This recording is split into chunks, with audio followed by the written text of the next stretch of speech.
Beth. Thank you. Chancellor, today you've announced that you're extending the freeze on tax thresholds. It will raise £8.3 billion.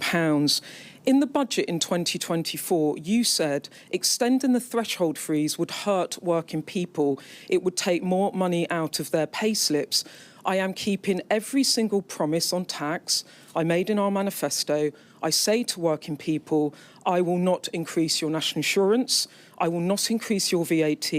I will not increase your income tax.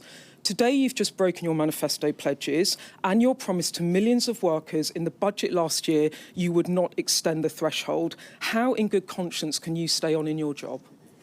In the manifesto, we were very clear. It was the rates of income tax, national insurance and VAT. But I'm not going to get into semantics. I recognise that we are asking people to contribute more by freezing those allowances. They were already frozen by the previous government from 2021 to 2028, and we're freezing them for a further 3 years. And I do recognise that I was asking ordinary people to pay a little bit more. But I've managed to keep that contribution as low as I possibly can by closing loopholes and asking those with the broadest shoulders to pay more. That's why there will be a surcharge on properties worth more than £2 million. It's why we're increasing taxes on savings, dividends and property income. And it's why, as well, we're getting a grip of some of the waste and inefficiency in the welfare budget by taking luxury cars out of Motability, more face-to-face assessments for disability benefits, so we keep that contribution from working people as low as possible.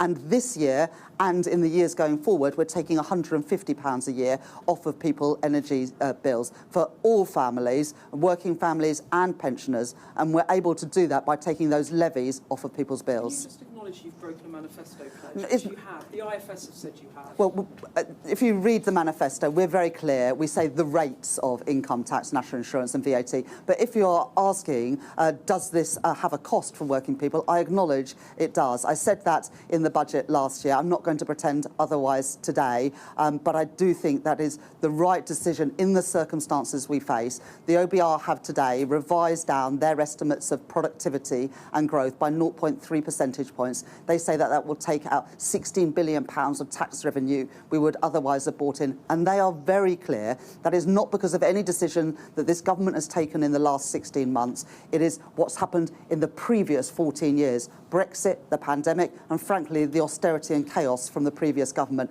And we're all having to pay a price to that. And it's my job to make sure that the numbers add up so that we can ensure we grow our economy, keep interest rates falling, and keep inflation down as well.